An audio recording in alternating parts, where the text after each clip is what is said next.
When you get the card back, you get the card back. There's no in your mail, hoping that you didn't move, between these months and years, right? It's very frustrating.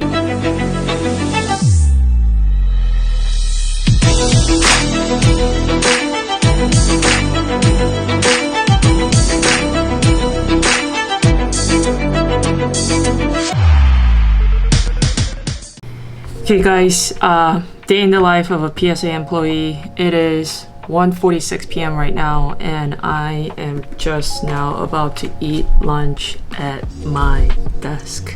So nothing glorious here. I am a remote employee, meaning that I don't have an assigned office that I go to every day or a couple times a week.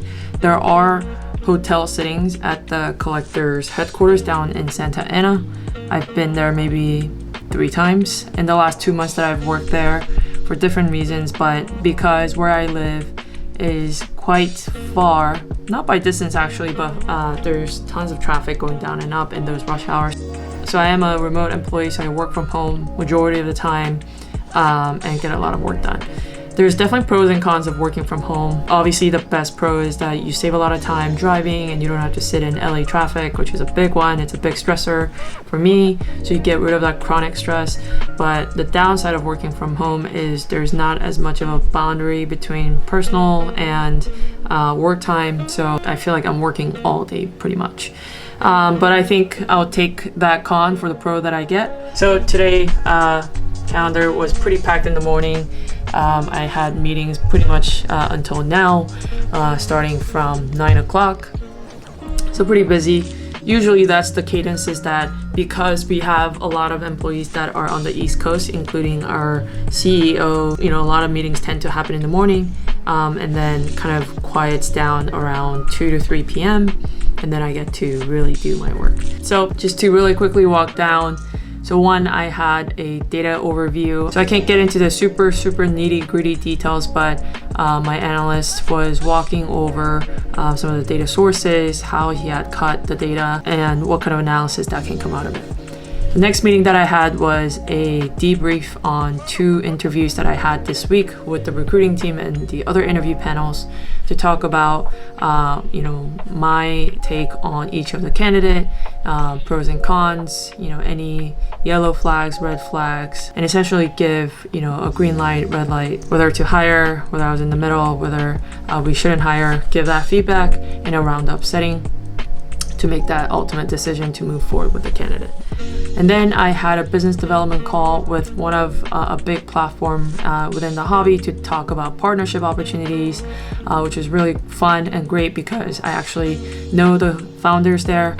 And so I had a blast just talking about cards, talking about the industry, the hobby, and how we can really improve the customer journey, especially on the transaction and logistics piece together with the Collector's Vault.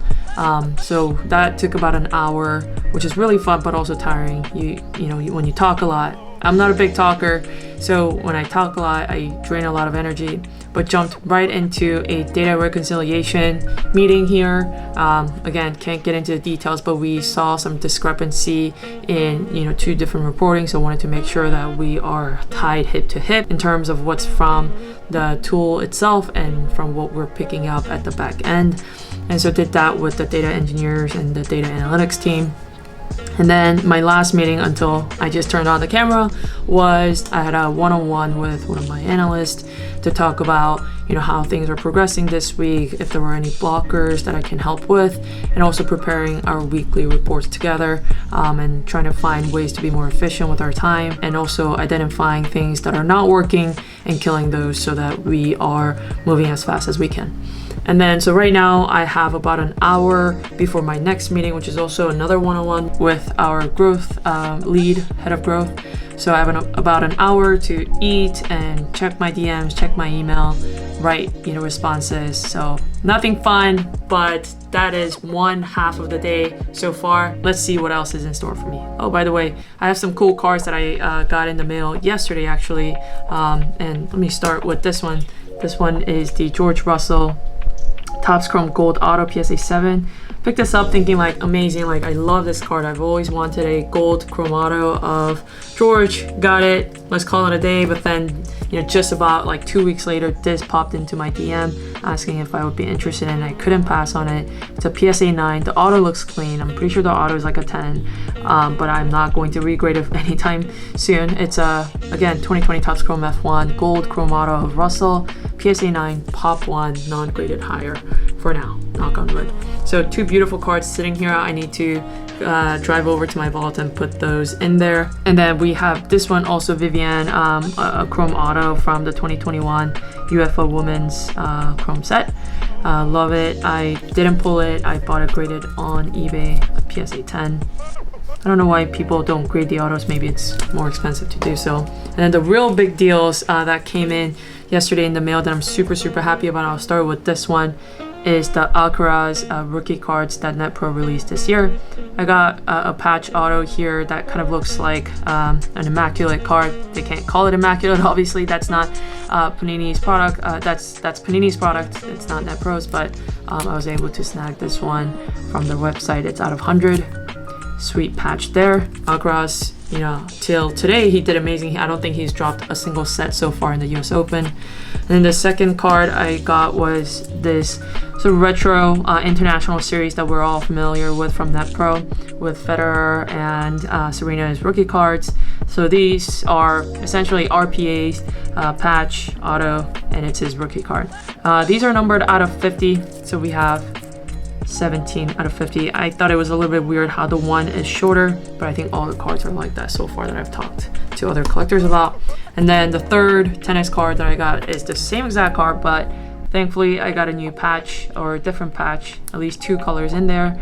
So again, rookie card, patch, and auto, so RPA. This is numbered 13 out of 50.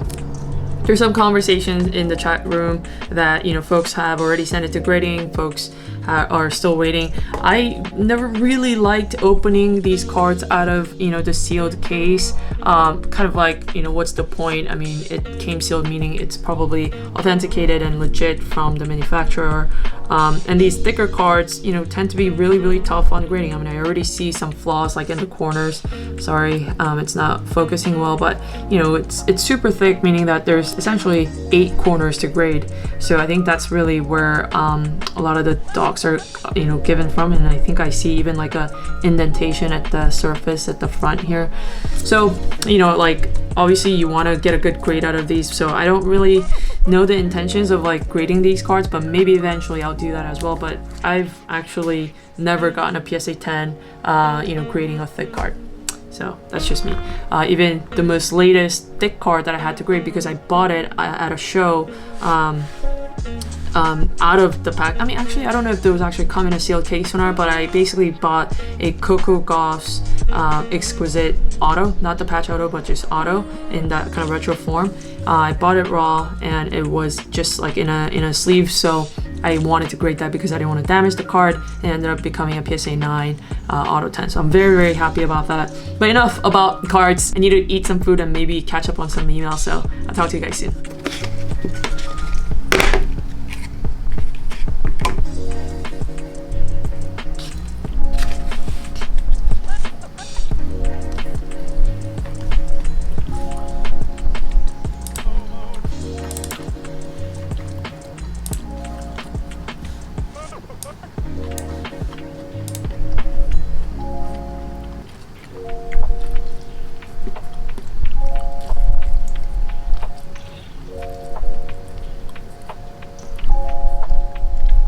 So I think having worked here for 2 months now, I love the flexibility of being able to work from home. Now, I know you guys want to hear about the downside. Let me tell you some downside.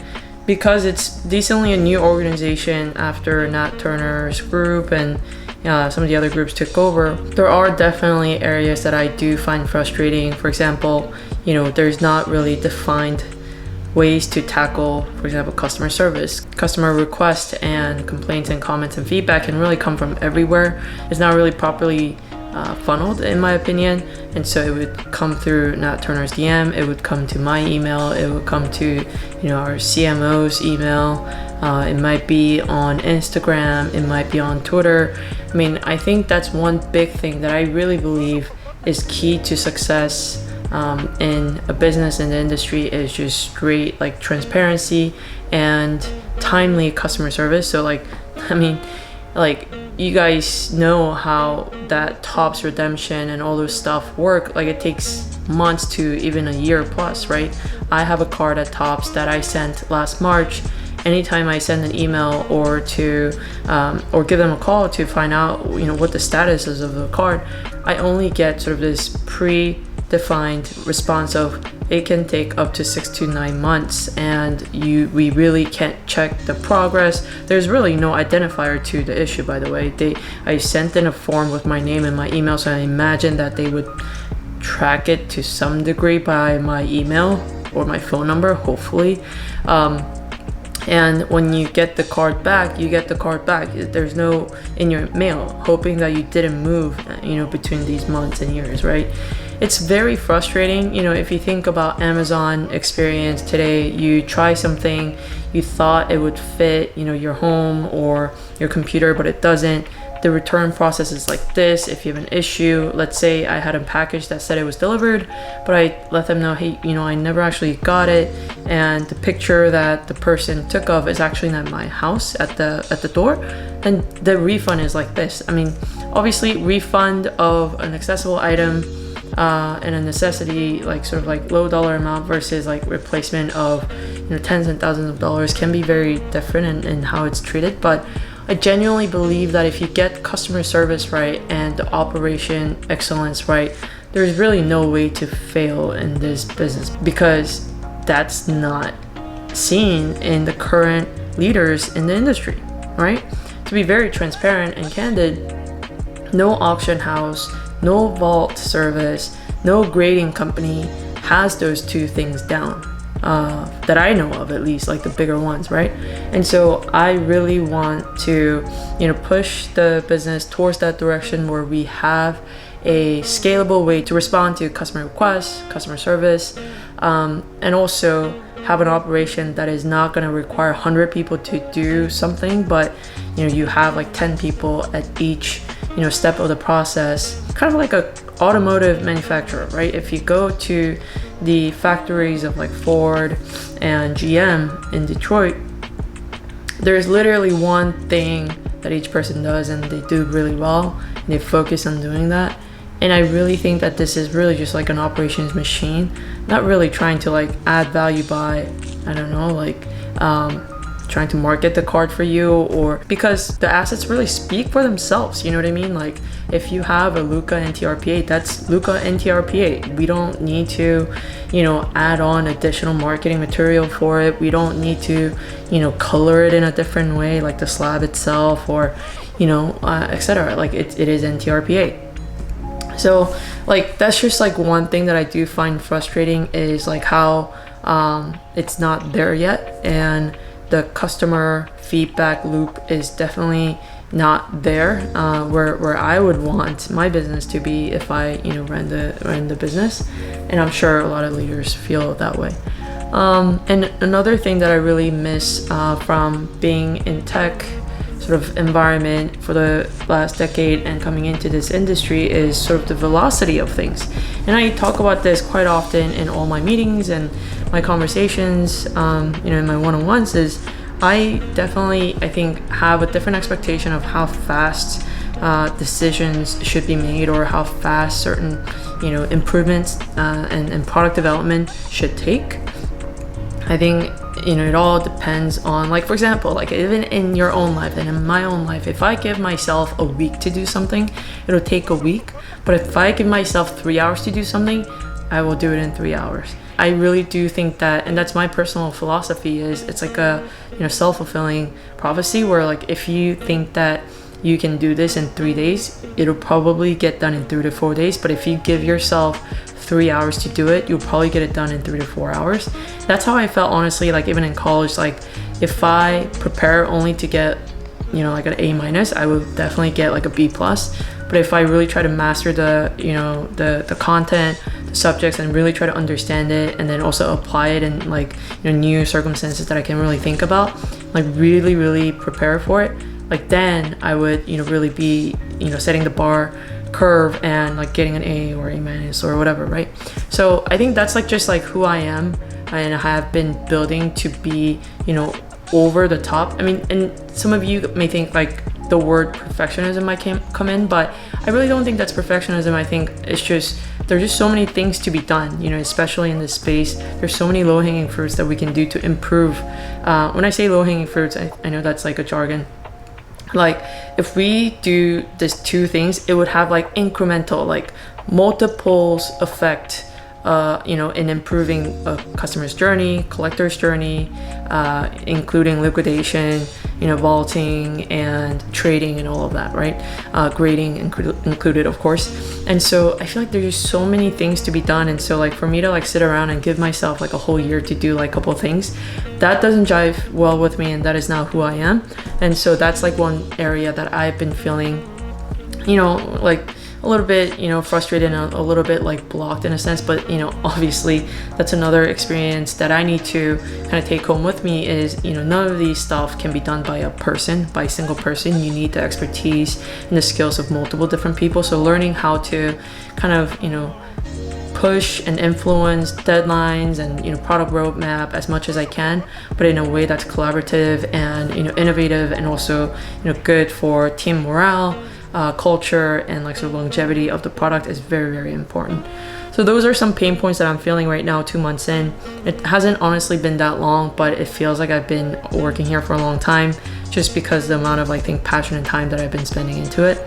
I've been to the Collector's Vault once. It's out in Delaware, you know, tax haven, sales tax haven for a lot of folks, and visited the Golden Vault and Golden Warehouse and HQ.